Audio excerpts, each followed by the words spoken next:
Hello दोस्तों, नमस्कार। मैं हूं पंकज, आपके अपने यूट्यूब चैनल द सेलेक्ट पर एक बार फिर से आपका स्वागत करता हूं। दोस्तों, हम लोग जीएस के 100 मोस्ट इम्पॉर्टेंट क्वेश्चन सॉल्व कर रहे थे।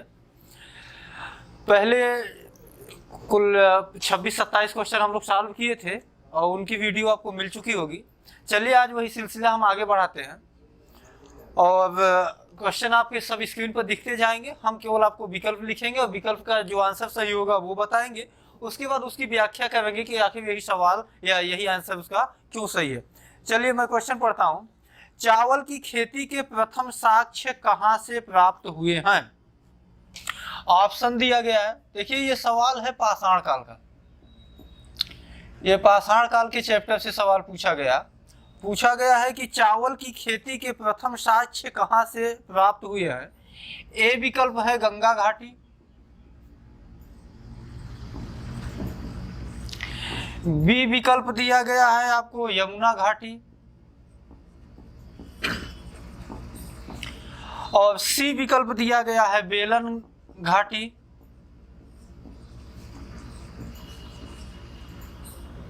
और डी दिया गया है हिमालय की घाटी। देखिए, आपको हमने ये बताया था कि बेलन नदी घाटी मिर्जापुर के क्षेत्र से इलाहाबाद से होते हुए बहती है। जो टॉस नदी की सहायक नदी है, उसके बेलन नदी घाटी के समीप में ही एक नाला है, कोल्डिहवा नाला। तो इसी कोल्डिहवा नाले से चावल का प्राचीनतम साक्ष्य मिलता है। वह प्राचीनतम साक्ष्य केवल भारत का ही नहीं बल्कि संपूर्ण भारतीय उपमहाद्वीप। अब भारतीय उपमहाद्वीप की यदि हम बात करते हैं तो उसमें पाकिस्तान, अफगानिस्तान, श्रीलंका और यहाँ तक कि नेपाल, भूटान के देश भी उसमें शामिल होते हैं। तो चावल का प्राचीनतम साक्ष्य सिर्फ ये बेलन नदी घाटी के कोल्डिहवा नाले से जो प्राप्त होता है वो केवल भारत का ही नहीं बल्कि आप इतना भी याद रखिए, ये संपूर्ण भारतीय उपमहाद्वीप का सबसे प्राचीनतम साक्ष्य है। चलिए अगले क्वेश्चन की ओर आगे बढ़ते हैं। अगला सवाल पूछा गया है। अगला क्वेश्चन है, सिंधु घाटी सभ्यता के किस स्थल से अग्नि वेदिकाएं प्राप्त हुई हैं? क्वेश्चन आपके स्क्रीन पे दिख रहा होगा, मैं फिर से रिपीट करूं। पूछा गया है कि सिंधु घाटी सभ्यता के किस स्थल से अग्नि वेदिकाएं प्राप्त हुई हैं। आपके पास विकल्प 4 दिया गया। पहला मोहनजोदड़ो, एक मूवी भी आई थी मोहनजोदाड़ो के नाम से। बी विकल्प आपके सामने है लोथल, और सी विकल्प है कालीबंगा, और डी विकल्प भी लोथल दिया है लेकिन हम यहाँ विकल्प बदल देते हैं। चलिए हम यहाँ चनुदड़ो दे देते हैं क्योंकि लोथल विकल्प 2 बार रिपीट कर दिया गया है। तो अब देखिए, अब अगर हम मोहनजोदड़ो की बात करें तो मोहनजोदड़ो की खोज 1922 ईस्वी में या खुदाई राखाल दास बनर्जी ने करवाई थी। यहाँ से क्या मिला है? यहाँ से सबसे फेमस जो चीजें हैं वो ये है कि यहाँ से स्नानागार प्राप्त हुआ है, यहाँ से अन्नागार प्राप्त हुआ है, यहाँ से कांसे की बनी एक नर्तकी की मूर्ति मिली है। इसके अलावा यहाँ से सूती कपड़े का साक्ष्य मिला है। यहाँ बाढ़ आने का यानी बाढ़ का साक्ष्य मिला है। तो कहने का आशय यह है कि यदि इतनी इंपॉर्टेंट चीजें हम याद रखते हैं लेकिन सवाल पूछा गया है कि अग्नि वेदिकाएं, इसका मतलब यह है कि मोहनजोदड़ो नहीं होगा। चलिए लोथल आपको पता है कि लोथल और सुतकांगेडोर ये सब सिंधु सभ्यता में ये सब उनके बंदरगाह हुआ करते थे। और यहाँ से जो महत्वपूर्ण चीजें मिली है, लोथल से युगल समाधान मिला है और गोदीवाड़े यानी बंदरगाह का साक्ष्य मिला है। आगे चलते हैं कालीबंगा। कालीबंगा से जुते हुए खेत का साक्ष्य मिलता है, अच्छे किस्म की जौ मिलती है और यहीं से अग्नि वेदिकाएं भी मिलती हैं। इसलिए दोस्तों आपका जो सही आंसर होगा वो होगा कालीबंगा। और हम डी विकल्प लिए हुए हैं चनुदड़ो। चनुदड़ो से आपको सौंदर्य प्रसाधन मिलते हैं, जैसे लिपस्टिक का साक्ष्य, सिंदूर का साक्ष्य, कंघे का साक्ष्य और चूड़ियों के सभी ये साक्ष्य कहाँ से मिलते हैं? चनुदड़ो। तो लेकिन ये क्वेश्चन नंबर हम 28 बता रहे थे, क्वेश्चन नंबर 28 में कालीबंगा सही आंसर होगा। चलिए आगे बढ़ते हैं अगले क्वेश्चन की ओर। अगला है पाली ग्रंथों में निगंठना निपुत्त किसे कहा गया है? मैं फिर लिख देता हूं आपके बोर्ड पे, लिखा कहा गया है निगंठना निपुत्त। निगंठना निपुत्त किसी कहा गया है? विकल्प में ए दिया गया है अशोक, बी दिया गया है गौतम बुद्ध,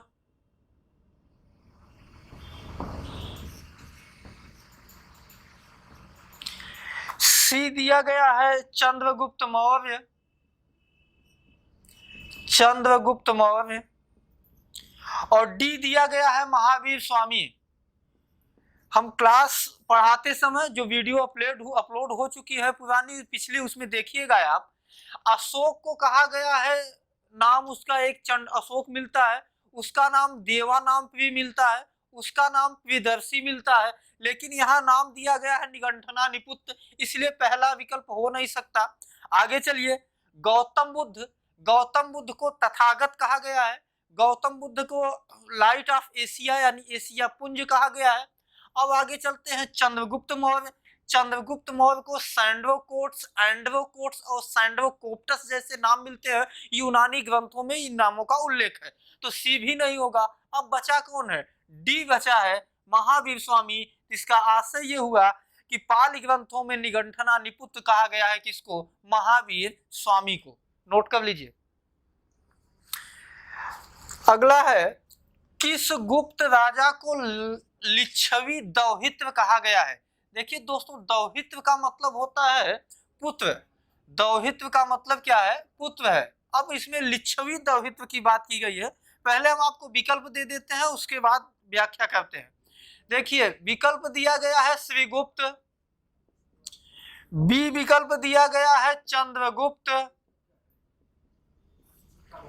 चंद्रगुप्त प्रथम, सी विकल्प दिया गया है आपके पास चंद्रगुप्त द्वितीय, और डी विकल्प दिया गया है समुद्रगुप्त। मैंने आपको गुप्त वंश पढ़ाते समय दोस्तों यह बताया था कि चंद्रगुप्त प्रथम जब मैं पढ़ा रहा था तो आपको चंद्रगुप्त प्रथम की एक पत्नी कुमार देवी की मैंने चर्चा किया था। वहां मैंने ये बताया था कि एग्जाम में कई शासकों की पत्नियों को एक तरफ और दूसरी तरफ शासकों के नाम और उसको सुमेलित करने के लिए देता है। इसको सुमेलित करिए, या तो निम्नलिखित में से कौन सा मेल सही नहीं है। तो अब आपको चंद्रगुप्त प्रथम पत्नी का नाम क्या था? कुमार देवी नाम था। कुमार देवी थी कहाँ की? वो थी लिच्छवी की। अब आगे देखिए, बात को समझिएगा। कुमार देवी पत्नी का नाम, पत्नी कहाँ की थी? लिच्छवी की।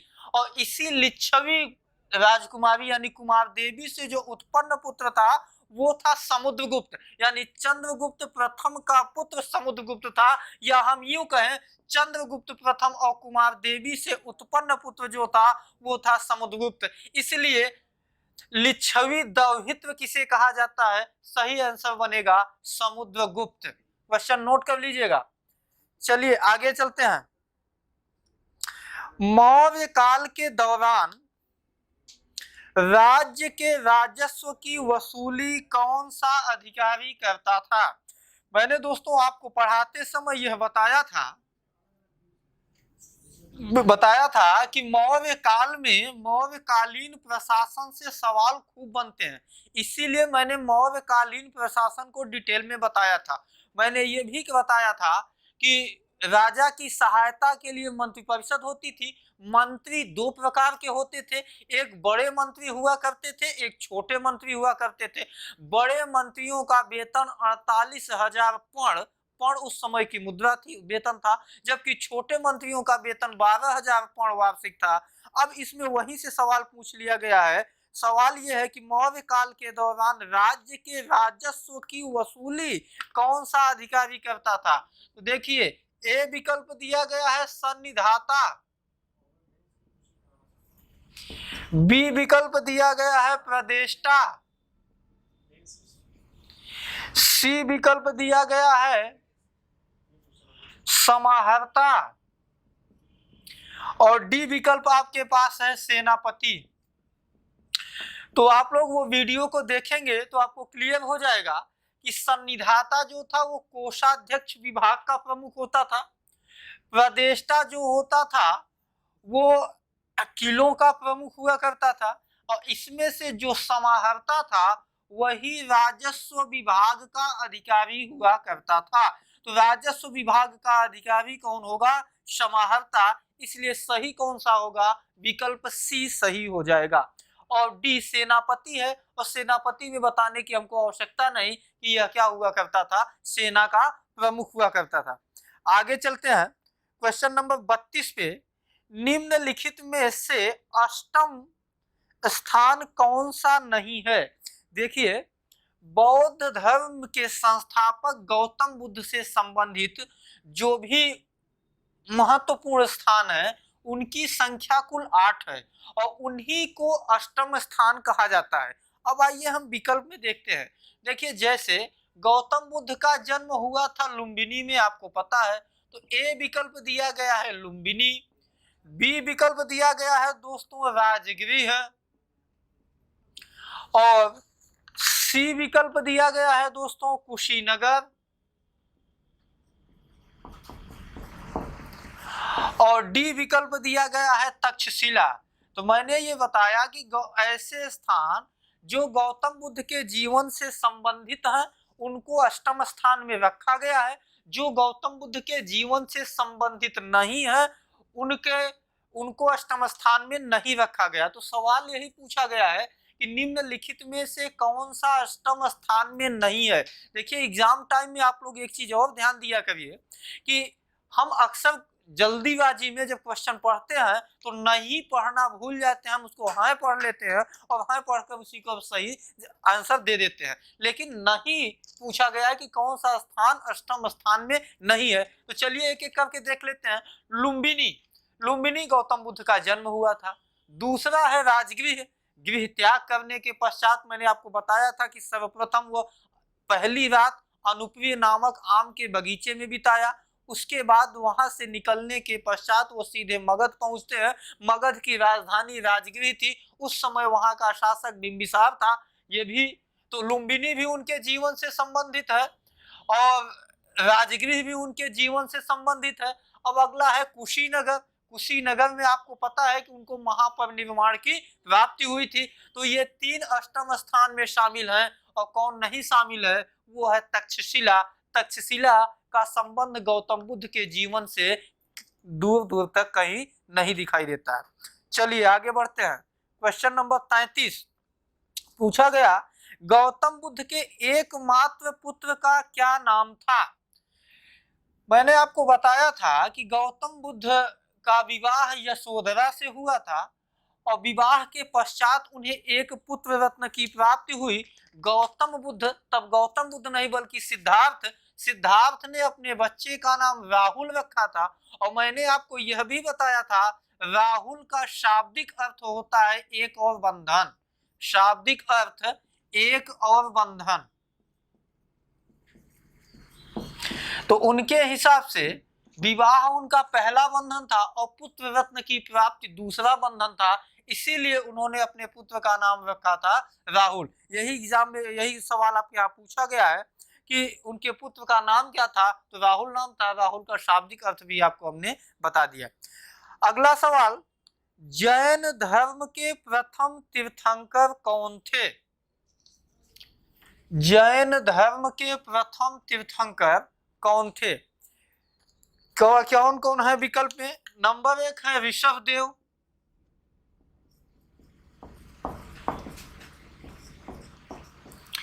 बी विकल्प में अरिस्टेनेम,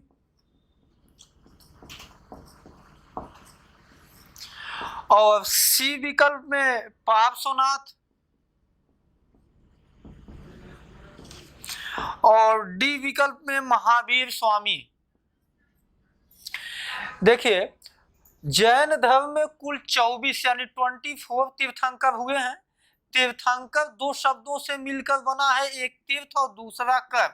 तीर्थ का मतलब विधि से है, तीर्थ का मतलब नियम से है, तीर्थ का मतलब कानून से है, जबकि कर का मतलब होता है करने वाला।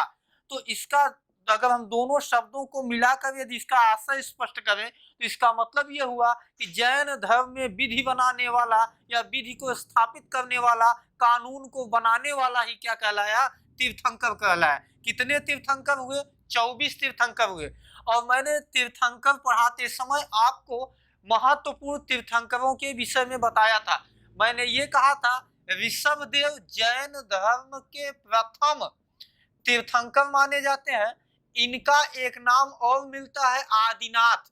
तो दोस्तों चाहे आदिनाथ विकल्प में दिया हो चाहे ऋषभदेव दिया हो तो प्रथम तीर्थंकर वही माने जाएंगे। इसके साथ साथ जैन धर्म का संस्थापक भी इन्हीं को माना जाता है।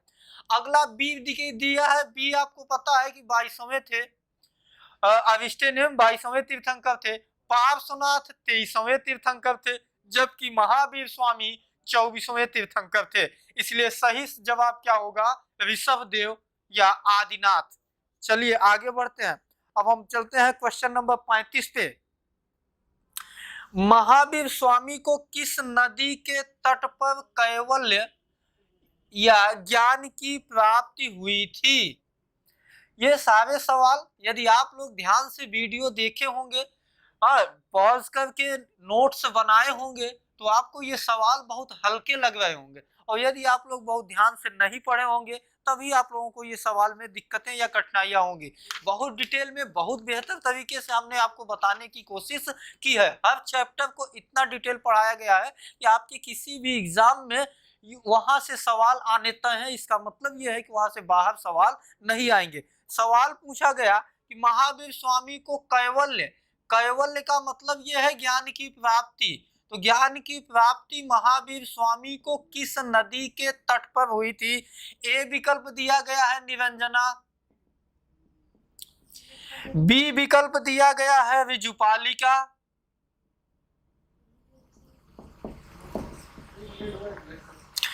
सी विकल्प दिया गया है गंगा और डी विकल्प दिया गया है यमुना।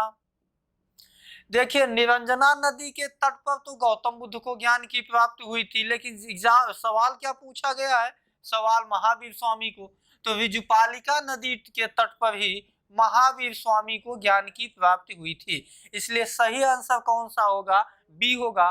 और गंगा और यमुना का, इन दोनों नदियों का न किसी जैन धर्म से और न बौद्ध धर्म से कोई संबंध नहीं है। इसलिए सी और डी और ए विकल्प नहीं हो सकते। सही आंसर कौन सा बनेगा, बी ऋजुपालिका नदी पर। आगे चलते हैं, जैन धर्म से ही संबंधित सवाल है।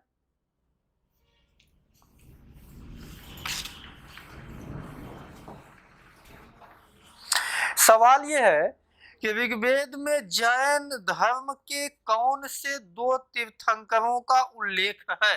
कहाँ पूछा गया, ऋग्वेद में। ऋग्वेद में किन दो जैन तीर्थंकरों का उल्लेख है? विकल्प दिया गया है ए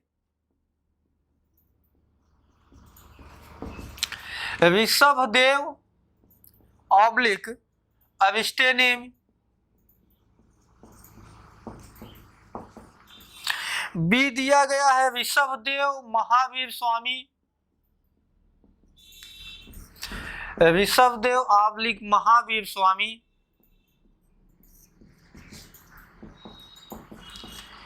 सी दिया गया है पार्श्वनाथ और महावीर,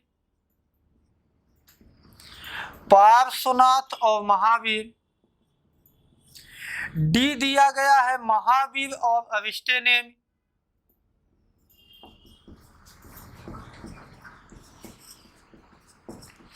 अब चलिए याद करिए जो हमने आपको पढ़ाया है।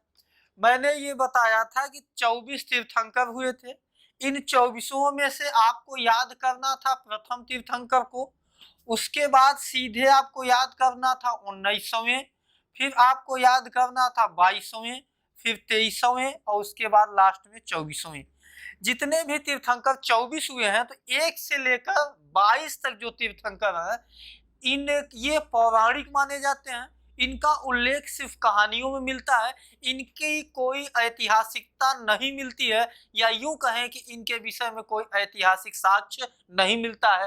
तो जब 22 निकल गए बचे कितने, 23 और 24, तो 23वें तीर्थंकर पार्श्वनाथ और 24वें तीर्थंकर महावीर स्वामी की ऐतिहासिकता सिद्ध होती है। इसीलिए इनका हमको जीवन परिचय भी पढ़ना पड़ता है, और जिनकी ऐतिहासिकता ही सिद्ध नहीं है तो फिर कैसे उनका हम जीवन परिचय पढ़ेंगे।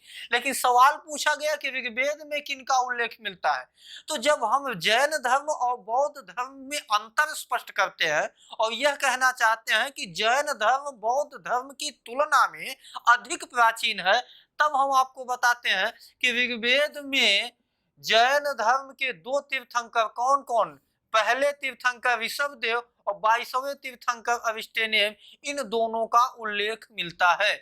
इसलिए सही विकल्प ए होगा, ऋषभदेव और अविष्टेनेम का उल्लेख ऋग्वेद में है, जबकि बी विकल्प नहीं हो सकता क्योंकि बी में महावीर स्वामी दे दिया गया है, सी में पार्श्वनाथ और महावीर इन दोनों का उल्लेख नहीं है, और डी में महावीर स्वामी का नाम जोड़ दिया गया है अविष्टेनेम के, इसलिए डी भी विकल्प नहीं होगा। चलिए अब आगे बढ़ते हैं। क्वेश्चन नंबर 37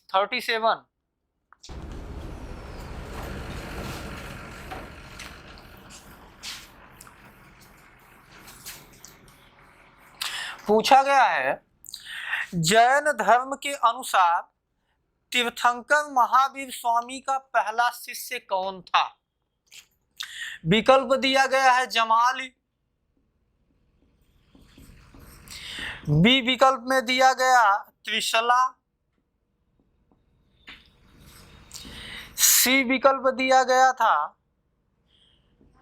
है जामवली, और डी विकल्प दिया गया है कह नहीं सकते, यानी NOT, नन ऑफ दीज। चलिए, जमाली आपको पता है महावीर स्वामी के दामाद थे, जमाता थे, त्रिशला उनकी पत्नी थी और जामवली उनकी शिष्या थी। और महावीर स्वामी ने अपना पहला उपदेश दिया था विपुलाचल पहाड़ी पर, और उन्होंने अपना शिष्य पहला बनाया था अपने दामाद जमाली को। और मैंने पढ़ाते समय आपको यह भी बताया था कि महावीर स्वामी का जो पहला शिष्य यानी उनके दामाद या जमाता जमाली उनके पहले शिष्य तो थे, लेकिन जैन धर्म में जब पहला मतभेद होता है तो उनके पहले शिष्य जमाली से ही होता है। कौन सा सिद्धांत, मनसा वाचा कर्मणा। मैंने आपको बताया था कि महावीर स्वामी का मानना यह था कि कोई भी क्रिया हम तभी करते हैं जब हम सोचते हैं, इसलिए कोई भी अच्छा या बुरा कार्य निर्भर करता है सोच पर। तो इसका आशय यह है कि यदि हम गलत सोचे ही ना तो गलत करेंगे ही नहीं। इसका मतलब था महावीर स्वामी के अनुसार कि गलत सोचना भी पाप है, यानी जैन धर्म के सिद्धांतों के अगेंस्ट है। जबकि वहीं जमाली का मानना यह था कि देखिए, हम सोचते मन से हैं, मन चंचल होता है, मन को हम सोचने से नहीं रोक सकते हैं, बल्कि उसको उस सोच को क्रिया में बदलने से रोक सकते हैं। उदाहरण के लिए जैसे तृष्णा यानी लालच जैन धर्म में ये जैन धर्म के सिद्धांतों के अगेंस्ट है, विरुद्ध है। अब आप ये सोचो, आपको बेहतर भूख लगी है, आप कहीं चले जा रहे हैं, बड़ी अच्छी महक आई पकवान की, क्या आपके मुंह में पानी नहीं आएगा, आपके मुंह में लालच नहीं आएगी? तो क्या जैन धर्म का उल्लंघन हो गया? ये मानना था जमाली का। जबकि महावीर स्वामी का मानना यह था कि हर एक क्रिया के पीछे सोच ही जिम्मेदार होती है, इसलिए सोचना ही गलत है। यदि हम गलत नहीं सोचेंगे तो गलत करेंगे नहीं। तो इसी बात को लेकर जमाली से महावीर स्वामी का पहला मतभेद। तो आप सिर्फ इतना न याद रखिए कि जमाली उनके पहले शिष्य थे, बल्कि यह भी याद रखिए कि जमाली ही उनके पहले विरोधी भी थे। आगे चलते हैं। क्वेश्चन नंबर 38, इसमें ज्यादा बताने की आवश्यकता नहीं। पूछा गया है महावीर स्वामी की पत्नी कौन थी। अभी इसके पिछले क्वेश्चन में हमने आपको बता ही दिया था कि महावीर स्वामी की पत्नी का नाम त्रिशला था। तो नोट कर लीजिएगा, विकल्प डी सही होगा, हम विकल्प भी नहीं लिखेंगे। चलिए आगे बढ़ते हैं। महावीर स्वामी को महापरिनिर्वाण कहाँ प्राप्त हुआ था? इसका आशय ये पूछ रहा है कि उनकी मृत्यु कहाँ हुई थी। विकल्प ए दिया गया है कुशीनगर, बी विकल्प आपके सामने है वल्लभी, सी विकल्प आपके सामने है वैशाली। डी विकल्प आपके सामने है पावा। आप ये बताइए, मैं महाजनपद काल पढ़ाते समय या बौद्ध और जैन धर्म पढ़ाते समय भी मैं एक महाजनपद का जिक्र किया था, मल्ल, और मल्ल महाजनपद की दो राजधानियां थी। एक राजधानी थी कुशीनगर, दूसरी राजधानी थी पावा। और मैंने ये भी बताया था, यह एक संयोग की ही बात है कि बौद्ध धर्म के संस्थापक गौतम बुद्ध की मृत्यु मल्लों की राजधानी, पहली राजधानी कुशीनगर में हुई है। वहीं जैन धर्म के वास्तविक संस्थापक महावीर स्वामी की भी मृत्यु मल्लों की सेकंड राजधानी पावा में हुई थी। यही एग्जाम में यही सवाल आपके यहाँ पूछा गया। क्या पूछा गया है कि महावीर स्वामी को महापरिनिर्वाण कहाँ प्राप्त हुआ था? आंसर क्या होगा? पावा। दोनों मल्ल महाजनपद की ही राजधानी थी। अगला सवाल पूछा गया, प्रथम जैन संगीत कहाँ हुई थी? कुल दो महत्वपूर्ण जैन संगीतियां, प्रथम और द्वितीय। यहाँ पे प्रथम जैन संगीत के विषय में पूछा गया है, कहाँ हुई थी? विकल्प देख लेते हैं। विकल्प में ए दिया है वल्लभी, बी दिया गया है राजगृह, सी दिया गया है पाटलिपुत्र और डी दिया गया है वैशाली। चलिए आइए देखते हैं। वल्लभी में पता है आपको द्वितीय जैन संगीत का आयोजन हुआ था, यहाँ प्रथम का पूछा गया है। बी विकल्प आपके सामने है राजगृह। राजगृह में प्रथम बौद्ध संगीत का आयोजन हुआ था। और जब तक जैन धर्म के प्रथम जैन संगीत का आयोजन होता तब तक राजगृह मगध की राजधानी नहीं थी। तब तक उसकी राजधानी हो चुकी थी क्या? पाटलिपुत्र। तो राजगृह होगा नहीं। और नीचे डी विकल्प दिया गया है वैशाली। वैशाली भी सही हो इसलिए नहीं होगा क्योंकि वैशाली मगध की राजधानी तब बनती है जब शिशुनाग वंश की सत्ता स्थापित होती है तब। इसका मतलब सही कौन सा होगा?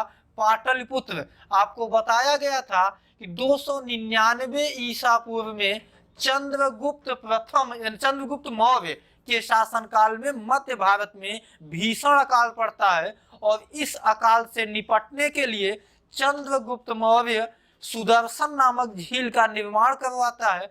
फिर भी उसे सफलता नहीं मिलती तो वह दुखी होकर अपना साम्राज्य छोड़कर पहुंच जाता है कहाँ? दक्षिण भारत श्रवणबेलगोला की पहाड़ी पर और अपने धार्मिक गुरु भद्रवाह के साथ संलेखना पद्धति अथवा संथारा प्रथा से अपने प्राण त्याग देता है। उसी समय जैन धर्म के एक अन्य गुरु स्थूलभद्र अपने अनुयायियों को लेकर जैन धर्म की मुख्य धारा से अलग होते हुए श्वेतांबर संप्रदाय की स्थापना करते हैं और प्रथम जैन संगीत का आयोजन पाटलिपुत्र में करते आते हैं 299 ईसा पूर्व में। इसलिए सही विकल्प आपका कौन सा होगा? पाटलिपुत्र होगा। चलिए आगे बढ़ते हैं। क्वेश्चन नंबर 41 पूछा गया है, किरातार्जुनियम की रचना किसने किया था? ये मैं गुप्तकाल पढ़ाते समय बताया था। किरातार्जुनियम के लेखक या कवि महाकवि भारवी माने जाते हैं। विकल्प देख लेते हैं। पहला विकल्प दिया गया है भारवी, बी विकल्प दिया गया है कालिदास, सी विकल्प दिया गया है कल्हण और डी विकल्प दिया गया है वराहमिहिर। और पूछा गया है कि किरातार्जुनियम नामक पुस्तक या ग्रंथ की रचना किसने किया था? मैंने आपको पहले ही बता दिया कि सही आंसर भारवी होगा। कालिदास चंद्रगुप्त विक्रमादित्य के नवरत्नों में से एक थे। इनकी पुस्तकें हैं रघुवंशम, कुमार संभवम, ये महाकाव्य हैं। उसके अलावा मेघदूतम, ऋतु संहारम, ये खंड काव्य हैं। अभिज्ञान शाकुंतलम, विक्रमोर्वशीयम, ये नाटक हैं। तो यहाँ पर उनकी किताबें हम दे दिए, बता दिए आपको, तो कालिदास होगा नहीं। कल्हण कल्हड़ की पुस्तक राजतरंगिणी है, जिसमें कश्मीर के काउलो, काउलो का मतलब कारकोट, उत्पल और लोहार, इन 3 वंशों के विषय में जानकारी मिलती है। तो इसलिए कल्हड़ भी सही नहीं होगा, और बराहमीर भी चंद्रगुप्त द्वितीय विक्रमादित्य के ही नवरत्नों में से एक थे। तो सही आंसर कौन बनेगा आपका? भारत था। नोट कर लीजिए क्वेश्चन या स्क्रीनशॉट लीजिए। आगे चलते हैं। 42 पूछा गया है, 10 कुमार चरितम नामक पुस्तक की रचना किसने किया और इनके रचयिता यानी जिन्होंने इसकी रचना किया था वो किसके दरबारी कवि थे? देखिए ये आपको हमने पढ़ाया नहीं, कारण ये है कि अभी ये दक्षिण भारत का इतिहास यानी पल्लव वंश से संबंधित सवाल है, लेकिन ये सवाल अगर आया है क्योंकि इंपॉर्टेंट है, हर किताब हर एग्जाम में 10 कुमार चरितम नामक पुस्तक का लेखक पूछा गया है। तो मैं आपको यहाँ पर बता देता हूँ। देखिए 10 कुमार चरितम नामक जो पुस्तक है उसके जो लेखक हैं वो हैं महाकवि दंडी। याद हो जाएगा बहुत आसान से, 10 से याद कर लीजिए दंडी और 10 से 10 कुमार चरितम। तो 10 कुमार चरितम नामक पुस्तक के लेखक दंडी, और दंडी किसके दरबार में रहते थे? तो पल्लव वंशी शासक नंदी वर्मन द्वितीय के दरबार में रहा करते थे। तो इसलिए आपके सामने कुल 4 विकल्प था, इसमें से ए विकल्प यानी कि दंडिन कौमा नंदी वर्मन द्वितीय। अगला बी दिया गया है भार्गव नंदी वर्मन द्वितीय, भार्गव ने किरातार्जुनियम है, अगले अपर हैं और तमाम विकल्प है, लेकिन आप ए विकल्प मान के सही चलिए। महाकवि दंडी किसके दरबार में? पल्लव वंशी शासक नंदी वर्मन द्वितीय के दरबार में निवास करते थे। चलिए आगे, कालिदास का नाम किस अभिलेख में है? ये सवाल पूछा गया है पीजीटी में भी एक बार। चलिए इसके विषय में हम थोड़ा डिटेल में बता देते हैं, क्योंकि ये सवाल है राजपूत काल का। इसके बाद अब अगर जब अगली वीडियो आपको मिलेगी तो वो राजपूत काल से ही मिलेगी, तो वहां भी आप देखेंगे। यहाँ भी देख लेते हैं हम, कालिदास का नाम किस अभिलेख में है? ए विकल्प इलाहाबाद स्तंभ लेख, इलाहाबाद स्तंभ लेख।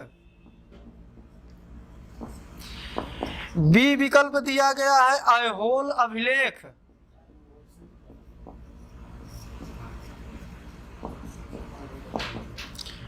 और सी विकल्प दिया गया है जूनागढ़ अभिलेख,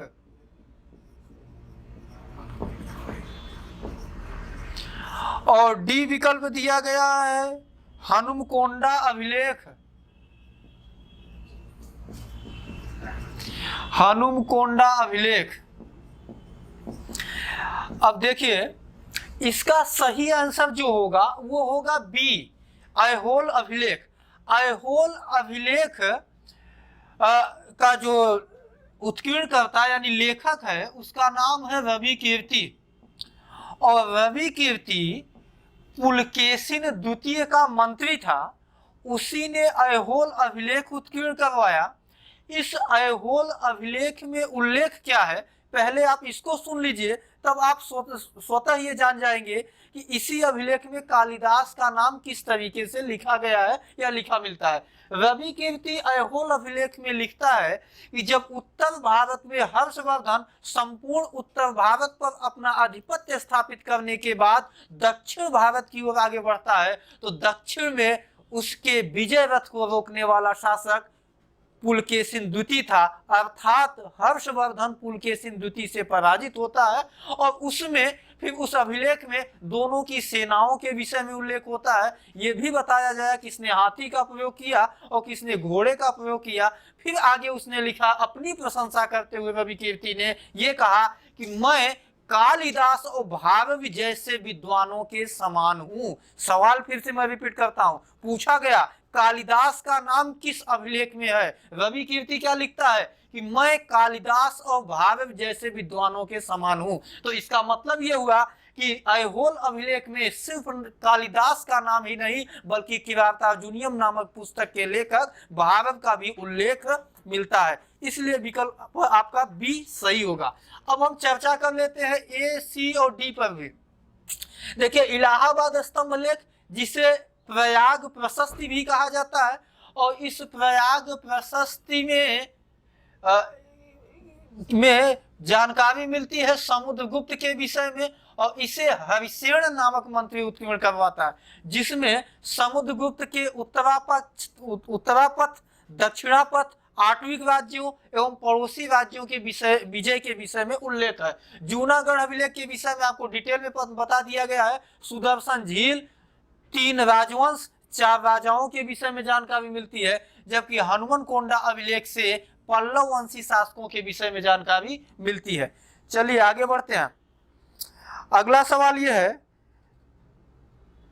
श्रवण बेलगोला में गोमतेश्वर की मूर्ति किसने बनवाई थी? आप एक वंश का नाम सुने होंगे, गंग वंश। गंग वंश का एक शासक था जिसका नाम था राजमल्ल, और राजमल्ल का ही मंत्री था चामुंड राय, और चामुंड राय ने 989 यानी 989 ईस्वी में श्रवण बेलगोला की पहाड़ी पर जैन धर्म से संबंधित गोमतेश्वर की मूर्ति बनवाई थी। विकल्प देख लेते हैं। पहला दिया गया है चामुंड राय, बी दिया गया है चंद्रगुप्त मौर्य, और सी दिया गया है कालाशोक, और डी दिया गया है अशोक। अब देखिए, मैंने ये बताया 989 ईस्वी में गंग वंशी एक शासक था, गंग वंश का, जिसका नाम था राजमल्ल। इसको आप नोट कर लीजिए, क्योंकि ये भी सवाल कई जगह रिपीटेड है, इसको जरूर स्क्रीनशॉट लीजिएगा। 989 ईस्वी में गंग वंश शासक राजमल्ल का जो मंत्री था उसका नाम था चामुंड राय। तो इसी चामुंड राय ने श्रवण बेलगोला की पहाड़ी पर जैन धर्म के संस्थापक ऋषभ देव के पुत्र गोमतेश्वर की प्रतिमा लगवाई थी, और यह प्रतिमा काफी विशाल है। और इसकी एक खास बात यह है, जिस तरीके से हर 12 वर्षों में भारत के भिन्न भिन्न 4 स्थानों पर कुंभ का आयोजन होता है, उसी तरीके से गोमतेश्वर की इस प्रतिमा के पास हर 12 वर्ष में जैन धर्म से संबंधित एक बड़े मेले का आयोजन किया जाता है। तो सही आंसर क्या होगा? चामुंड राय होगा, ए। अब चंद्रगुप्त मौर्य, चंद्रगुप्त मौर्य का भी संबंध श्रवण बेलगोला की पहाड़ी पर है, मूर्ति बनवाने से नहीं बल्कि प्राण त्यागने से। अगला है कालाशोक। कालाशोक के समय में द्वितीय बौद्ध संगीत का आयोजन हुआ था, और बाकी अशोक के विषय में हमको बताने की आवश्यकता नहीं है। आगे चलते हैं।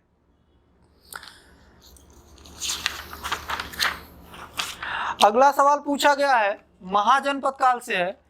उज्जैनी, या हम उज्जैन भी बोल सकते हैं, उज्जैनी या उज्जैन किस महाजनपद की राजधानी थी?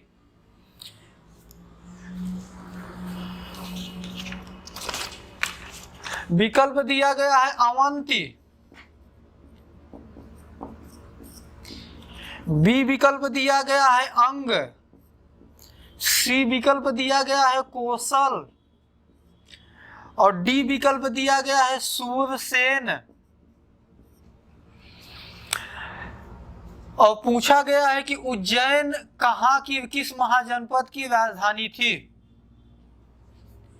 आपको महाजनपद काल पढ़ाते समय हमने बताया था कि अवंती महाजनपद का शासक चंड प्रद्योत था, और इसी चंड प्रद्योत की पुत्री का नाम था स्वप्नवासव दत्ता, और स्वप्नवासव दत्ता और वत्स महाजनपद के शासक उदयन के बीच प्रेम संबंधों का उल्लेख स्वप्नवासव दत्ता नामक पुस्तक में महाकवि भास लिखते हैं।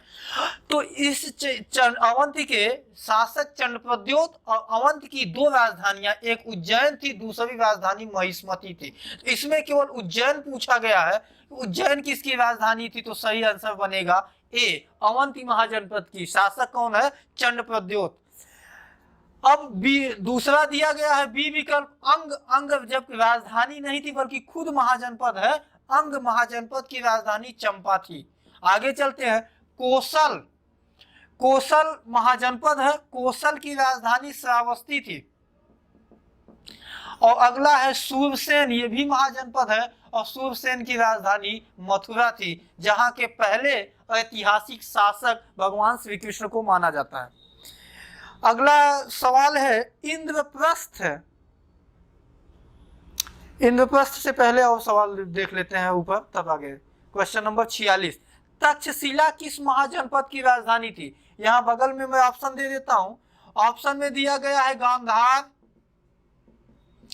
बी दिया गया है अंग, सी दिया गया है मगध और डी दिया गया है काशी। तो तक्षशिला किस महाजनपद की राजधानी अभी मैंने बता ही दिया। अंग की राजधानी चंपा, मगध की राजधानी गिरिव्रज, फिर राजगिरी, फिर पाटलिपुत्र और काशी राजधानी की राजधानी वाराणसी थी। तो ये हो गया। अब बचा है गांधार। तो गांधार की राजधानी क्या थी? तक्षशिला। और प्राचीन काल में तक्षशिला अच्छे नस्ल के घोड़ों के लिए प्रसिद्ध था। एक पुस्तक है नेचुरल हिस्ट्री, जिसका लेखक है प्लिनी। तो प्लिनी अपनी पुस्तक में लिखता है कि भारत में तक्षशिला से अच्छी नस्ल के घोड़े मंगवाए जाते थे और भारतीय अपने कमाई का एक बड़ा हिस्सा घोड़ों के शौक पर खर्च करते थे। ऐसा प्लिनी ने लिखा है, याद रखिए। अगला सवाल है मथुरा किस महाजनपद की राजधानी थी? तो दोस्तों मैं विकल्प नहीं लिख रहा हूं, क्वेश्चन नंबर 47 भी राजधानी पूछ लिया गया है। मथुरा किस महाजनपद की राजधानी थी? तो मैं पिछले क्वेश्चन में बता ही दिया था कि मथुरा राजधानी थी सूरसेन की और यहीं के पहले ऐतिहासिक शासक श्री कृष्ण माने जाते हैं। इसलिए अगर विकल्प दिया गया है पहला पांचाल, बी सूरसेन, सी कुरु, डी वज्जी, तो बी विकल्प सही होगा सूरसेन। आपकी स्क्रीन पर क्वेश्चन दिखा होगा, विकल्प दिखा होगा, बी आप सही लगा लीजिए। आगे चलते हैं, उसमें भी राजधानी पूछा है। चूंकि विकल्प अलग है, भिन्न है, इसलिए हम इसको एक बार से विकल्प लिख लेते हैं। क्वेश्चन नंबर 48 ये पूछा गया इंद्रप्रस्थ किस महाजनपद की राजधानी थी?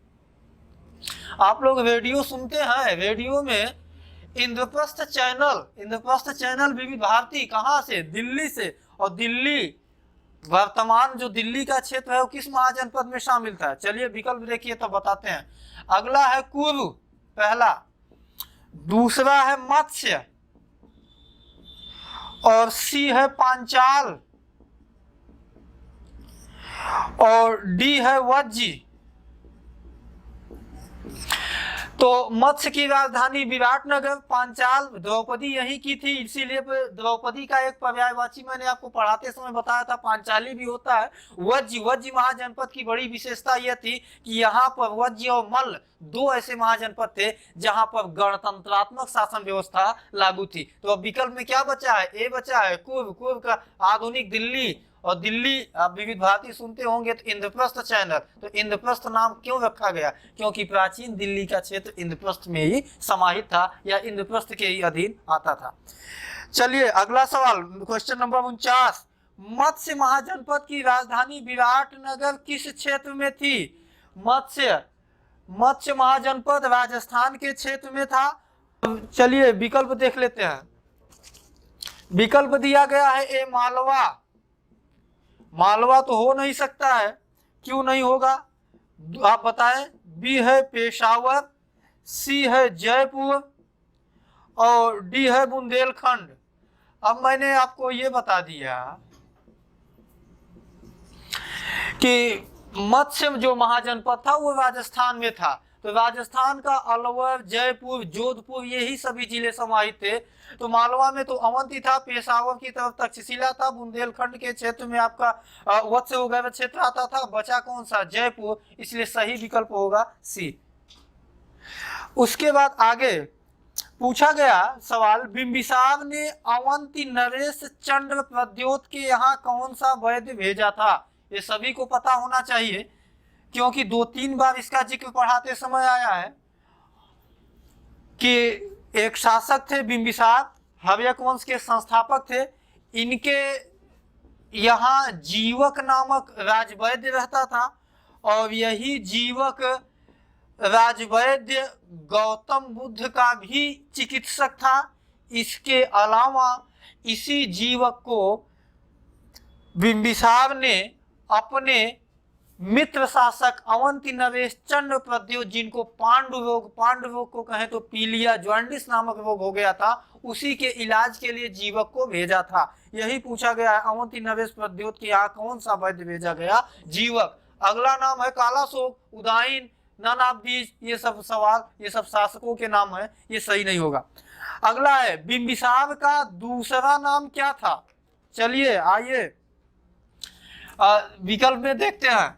विकल्प है श्रेणिक। ए विकल्प आपके सामने दिया गया है श्रेणिक।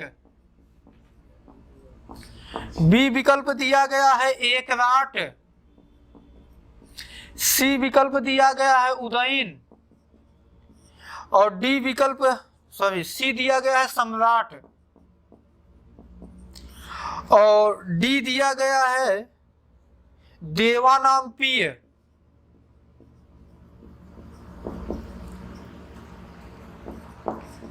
अब पूछा गया है कि बिंबिसार का दूसरा नाम क्या था?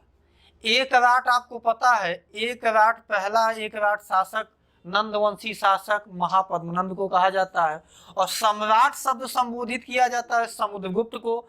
देवानाम्पी नाम से संबोधित किया गया है अशोक के अभिलेखों में अशोक को। अब बचा कौन सा? श्रेणिक। तो बिंबिसार का एक अन्य नाम जैन और बौद्ध ग्रंथों में श्रेणिक भी मिलता है और उसके पुत्र का भी यहीं पे जान लीजिए अजातशत्रु। अजातशत्रु बिंबिसार का पुत्र था, उसका नाम मिलता है कुणिक। तो अजातशत्रु का नाम एक अन्य नाम कुणिक था, जबकि उसके पिता बिंबिसार का एक अन्य नाम श्रेणिक था। नोट कर लीजिएगा दोनों। आगे दो सवाल और बचे हुए। दिया गया शिशुनाग वंश का अंतिम राजा कौन था? मैं विकल्प नहीं लिख रहा हूं, आसान सवाल है, विकल्प बोल देता हूं। कालाशोक, अशोक, नंदिवर्धन, शिशुनाग।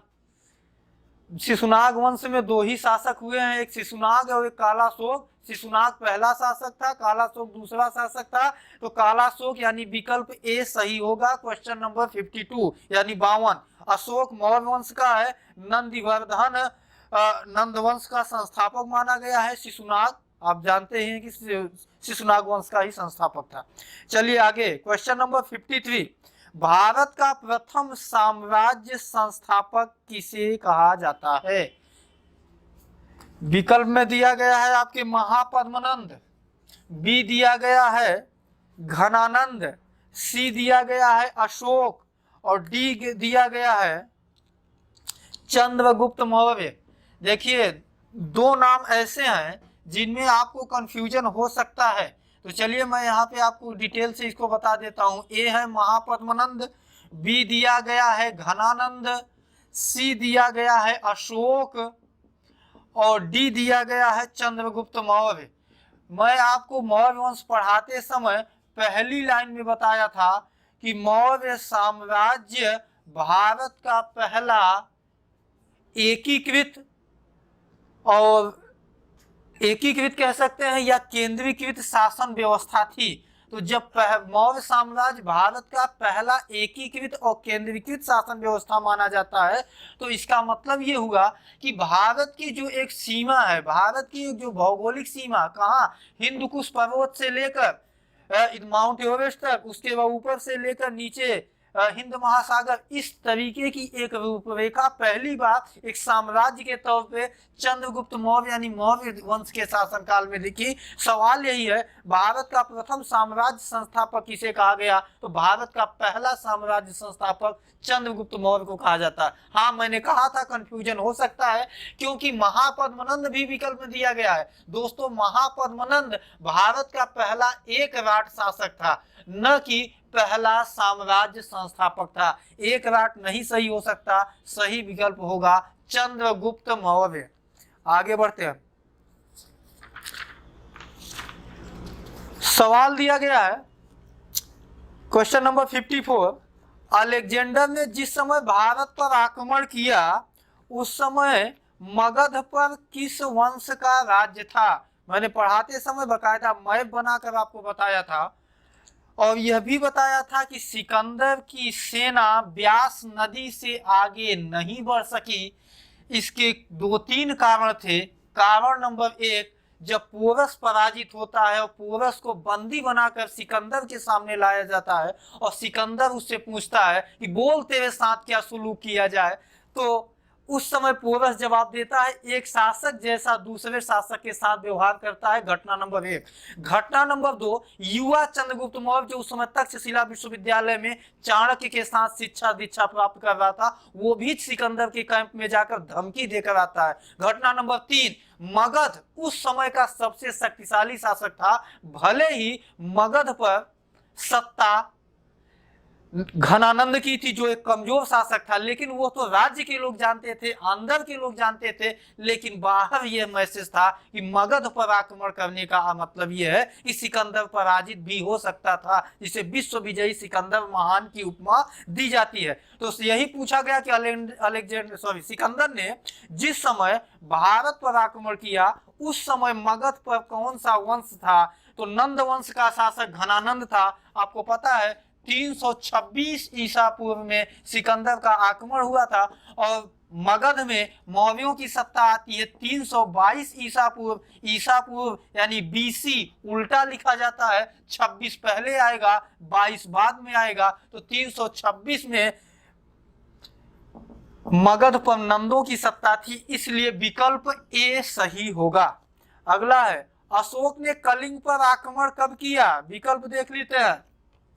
विकल्प ए दिया गया है 261 ईसा पूर्व, बी दिया गया है 263 ईसा पूर्व, सी विकल्प दिया गया है 245 ईसा पूर्व और डी दिया गया है 255 ईसा पूर्व। पूछा गया है कि अशोक ने कलिंग पर आक्रमण कब किया था। अशोक के विषय में ज्यादातर इतिहास उसके अभिलेखों से मिलता है। अशोक के अभिलेख को 3 भागों में बांटा गया है। उनमें पहले हैं शिलालेख। शिलालेखों को 2 भागों में बांटा गया है, बृहद शिलालेख और लघु शिलालेख। और बृहद शिलालेखों की संख्या 8 है, जिन पर 14 लेख उत्कीर्ण किए गए हैं। इन्हें शिलालेख संख्या 1 से लेकर 14 तक की उपमा दी गई है। उसी में शिलालेख संख्या 13 में अशोक के कलिंग विजय का उल्लेख मिलता है और अशोक के उस 13वें शिलालेख में मिला है कि अशोक अपने राज्याभिषेक के 8वें वर्ष पश्चात राज्याभिषेक होता है 269 यानी 269 बीसी में, 8वें वर्ष पश्चात यानी 261 ईसा पूर्व में कलिंग पर आक्रमण करता है और कलिंग को विजित करता है। तो सही विकल्प होगा ए 261 ईसा पूर्व में। ये भी आप याद रखिएगा कि कलिंग विजय का साक्ष्य कहाँ से मिलता है, तो 13वां शिलालेख, 13वें शिलालेख में इसका उल्लेख है, याद रखिए। चलिए लास्ट सवाल, इंडिका का लेखक था, अब ये बताने की आवश्यकता नहीं है। इंडिका का लेखक विकल्प में दिया गया है ए ह्वेनसांग, बी दिया गया है मेगास्थनीज, सी दिया गया है फाहियान और डी दिया गया है डेमेट्रियस। अब देख लेते हैं, ह्वेनसांग की पुस्तक का नाम सियूकी है। मेगास्थनीज यूनानी शासक सेल्यूकस निकेटर का राजदूत बनकर 304 ईसा पूर्व में चंद्रगुप्त मौर्य के दरबार में आया, 299 ईसा पूर्व तक रहा। उसने भारत में जो कुछ भी देखा सुना अपने पूरे यात्रा वृत्तांत को इंडिका नामक पुस्तक में संकलित किया। तो विकल्प बी सही होगा। और सी विकल्प दिया गया है फाहियान। फाहियान एक चीनी यात्री था, उसकी पुस्तक का नाम फो को की, जबकि ह्वेनसांग की पुस्तक का नाम सियूकी। और डी विकल्प दिया गया है डेमेट्रियस। डेमेट्रियस हिंदयानों का संस्थापक था भारत में। इसी डेमेट्रियस वंश का अगला जो महत्वपूर्ण शासक होता है मीनांडर, जिसने भारत में सोने के सिक्के चलाए थे। तो आपका के क्वेश्चन आज यहीं तक, यहाँ तक के क्वेश्चन जो भी हमने सॉल्व कराए सबके डिटेल में आंसर बताए हैं। किसी भी आंसर में, किसी भी क्वेश्चन के कोई आंसर में आपको कोई दिक्कत होगी या कहीं कंफ्यूजन होगा, आप कमेंट बॉक्स में पूछिएगा, हम उसका जवाब देंगे। जब अगला सेट लेकर आएंगे तो पहले उन सवालों के जवाब देंगे जिन सवालों के उत्तर से आप कंफ्यूजन में हैं। ठीक है, फिर यहीं से हम अपनी वीडियो समाप्त करते हैं। चैनल को ज़्यादा से ज़्यादा लाइक करें, सब्सक्राइब करें, वीडियो को शेयर करें। अब इन क्वेश्चनों से आपको ये सीखने को मिलेगा कि वास्तव में हमने जो कुछ अभी तक पढ़ा, हमने जो कुछ भी मेहनत से पढ़ाया, आपने जो कुछ भी मेहनत से पढ़ा, इन सब में आप कितना तैयार हो पाए, यानी आपकी तैयारी कहाँ तक पहुंची है। इसी तरीके से फिर आगे भी क्वेश्चन के वीडियो हम लेके आते रहेंगे। ठीक है, थैंक यू।